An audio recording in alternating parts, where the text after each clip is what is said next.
श्री महालक्ष्मी महात्म्य की व्रत कथा। गुरुवार की कथा। आइए भक्तजनों, ध्यान से सुने श्री महालक्ष्मी की व्रत कथा। गुरुवार की व्रत कथा। इसे श्रवण और पठन करने से दुख दारिद्र्य दूर हो जाता है। श्री महालक्ष्मी माता की कृपा से सुख संपत्ति ऐश्वर्य प्राप्त होता है, मन की इच्छा पूरी होती है। श्री महालक्ष्मी माता के अनेक रूप तथा नाम हैं। भूतल में वे छाया, शक्ति, तृष्णा, शांति, जाति, लज्जा, श्राद्धा, कांति, वृत्ति, स्मृति, दया, तुष्टि, माता, अधिष्ठात्री एवं लक्ष्मी के रूप में स्थित है। उन्हें प्रणाम करते हैं। कैलाश पर्वत पर पार्वती, क्षीर सागर में सिंधु कन्या, स्वर्गलोक में महालक्ष्मी, भूलोक में लक्ष्मी, ब्रह्मलोक में सावित्री, ग्वालों में राधिका, वृंदावन में रासेश्वरी, चंदनवन में चंद्रा, चंपकवन में गिरजा, पद्मवन में पद्मा, मालतीवन में मालती, कुंदनवन में कुंददंती, केतकी वन में सुशीला, कदम्बवन में कदम्बमाला, राजप्रसाद में राजलक्ष्मी और घर घर में गृहलक्ष्मी इन विभिन्न नामों से पहचानी जाती है। इस तरह सर्वथा चारों और सर्वभूत में सुपरिचित माता श्री महालक्ष्मी की यह कथा है। अब हम इसका श्रवण पठन करेंगे। भारतवर्ष के सौराष्ट्र देश में द्वापार युग की यह कहानी है। सौराष्ट्र में उस समय भद्रश्रवा नाम के राजा थे। वे बड़े पराक्रमी राजा थे। 4 वेद, 6 शास्त्र, 18 पुराणों का उन्हें ज्ञान था। उनकी रानी का नाम सुरचंद्रिका था।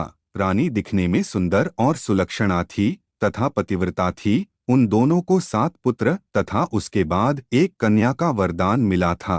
कन्या का नाम श्याम बाला था। एक बार महालक्ष्मी जी के मन में आया कि जाकर उस राजा के राजप्रसाद में रहे। इससे राजा को दुगनी धन दौलत की प्राप्ति होगी और वह इस धन दौलत से अपनी प्रजा को और सुख दे पाएगा। गरीब के घर अगर रहे और उसे धन दौलत प्राप्त हो तो वह स्वार्थी की तरह केवल अपने ऊपर ही खर्च करेगा। यह सोचकर श्री महालक्ष्मी जी ने बूढ़ी ब्राह्मण स्त्री का रूप धारण किया। हाथ में लाठी लिए लाठी के सहारे रानी के द्वार तक पहुंची। यद्यपि उन्होंने बूढ़ी औरत का रूप धारण किया था, पर उनके चेहरे पर देवी का तेज था। उन्हें देखते ही एक दासी सामने आई। उसने इनका नाम धाम, काम, धर्म पूछ डाला। वृद्ध ब्राह्मण का रूप धारित माता लक्ष्मी ने कहा, बालिके, मेरा नाम कमला है। मेरे पति का नाम भुवनेश है। हम द्वारिका में रहते हैं। तुम्हारी रानी पिछले जन्म में एक वैश्य की पत्नी थी। वह वैश्य गरीब था। दारिद्र्य के कारण हर रोज घर में झगड़े होते थे तथा उसका पति रोज उसे मारता था। इन बातों से तंग आकर वह घर छोड़कर चली गई तथा वन जंगल में खाली पेट भटकने लगी। उसकी इस दुर्दशा पर मुझे दया आई। तब मैंने उसे सुख संपत्ति देने वाली श्री महालक्ष्मी की कथा सुनाई। मेरे कहने पर उसने श्री महालक्ष्मी का व्रत किया। श्री महालक्ष्मी प्रसन्न हुई। उसकी गरीबी दूर हुई। उसका घर संसार दौलत संतति संपत्ति से भर गया। बाद में पति पत्नी दोनों पर लोक सिधारे। लक्ष्मी व्रत करने के कारण वे लक्ष्मी लोक में रहे। उन्होंने जितने साल श्री महालक्ष्मी का व्रत किया उतने हजारों साल उन्हें सुख भोग मिला। इस जन्म में उसका जन्म राजघराने में हुआ है, परंतु वह श्री महालक्ष्मी का व्रत करना भूल गई है। उसे यह याद दिलाने में यहाँ आई हूँ। बुढ़िया की बात सुनकर दासी ने उन्हें प्रणाम किया तथा श्री महालक्ष्मी का व्रत किस तरह किया जाए इस बारे में पूछा। बुढ़िया रूप धारण किए हुए श्री महालक्ष्मी माता ने दासी को पूजा की विधि तथा महिमा बताई। इसके बाद वह दासी माता को प्रणाम कर रानी को बताने अंदर चली गई। राजवैभव में रहते हुए रानी को अपने ऐश्वर्य का बहुत घमंड हुआ था। संपत्ति तथा अधिकार की वजह से वह उन्मत्त हो गई थी। दासी द्वारा बताई गई बुढ़िया की बातें सुनकर वह आग बबूला होकर राजद्वार पर आकर बुढ़िया रूपी श्री महालक्ष्मी पर बरस पड़ी। उसे यह मालूम नहीं था कि श्री महालक्ष्मी माता बुढ़िया का रूप धारण किए द्वार तक आई हैं। परंतु रानी का इस कदर रूख बर्ताव तथा अपना अनादर देखकर माता ने वहां ठहरना ठीक न समझा। वे वहां से चल पड़ी। राह में उन्हें राजकुमारी श्यामबाला मिली। उन्होंने श्यामबाला को सारी बात बताई। श्यामबाला ने अपनी ओर से श्री महालक्ष्मी माता से क्षमा मांगी।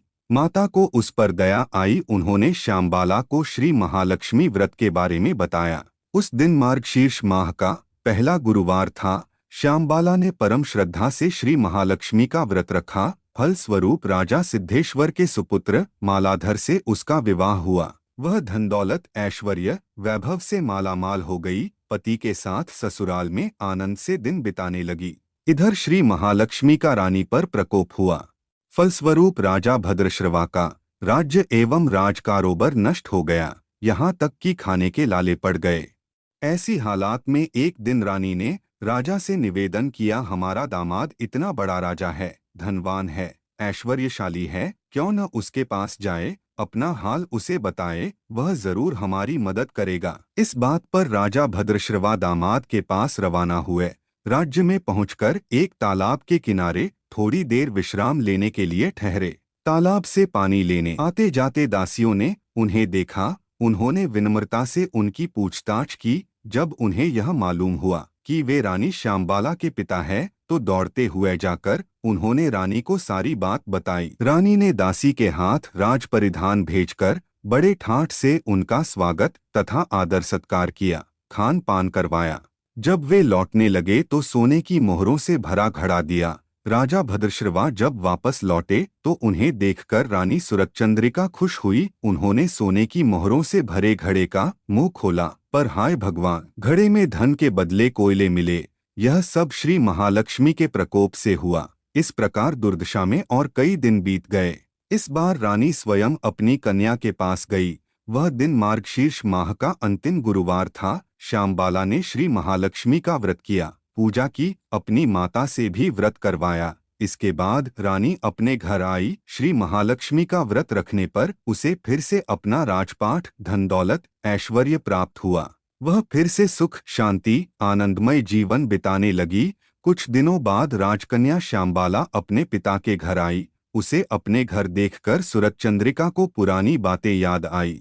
यही कि श्यामबाला ने अपने पिता को घड़ा भर कोयला दिया था और उसे तो कुछ भी नहीं दिया था। इसी कारण श्यामबाला का पिता के घर आने पर उसका कोई आदर आतिथ्य नहीं हुआ, बल्कि अनादर हुआ। पर उसने इस बात का बुरा नहीं माना। अपने घर लौटते समय उसने पिता के घर से थोड़ा नमक ले लिया। अपने घर लौटने पर उसके पति ने पूछा, अपने मायके से क्या लाई हो? इस पर उसने जवाब दिया, वहाँ का सार लाई हूँ। पति ने पूछा, इसका मतलब क्या हुआ? श्यामबाला ने कहा, थोड़ा धीरज रखे, सब मालूम हो जाएगा। उस दिन श्यामबाला ने सारा भोजन नमक डाले बिना बनाया और परोसा। पति ने खाना चखा, सारा खाना नमक बिना था, इसलिए स्वाद न आया। फिर श्यामबाला ने थाली में नमक डाला, इससे सारा भोजन स्वादिष्ट लगने लगा। तब श्यामबाला ने पति से कहा, यही है वह मायके से लाया हुआ सार। पति को उसकी बात सही लगी। फिर वह दोनों हंसी मजाक करते हुए भोजन करने लगे। कहा गया है कि इस तरह जो कोई श्रद्धा भाव से श्री महालक्ष्मी की पूजा करे, उसे माता की कृपा प्राप्त होती है, सुख संपत्ति शांति प्राप्त होती है, सभी मनोकामनाएं पूरी होती है। परंतु यह सब प्राप्त होने पर माता की पूजा को भूलना नहीं चाहिए। हर गुरुवार को व्रत पाठ अवश्य करना चाहिए। इस तरह श्री महालक्ष्मी की महिमा भक्तों की मनोकामना पूरी करती है। इस प्रकार श्री महालक्ष्मी की गुरुवार की कथा संपूर्ण होती है। श्री महालक्ष्मी माते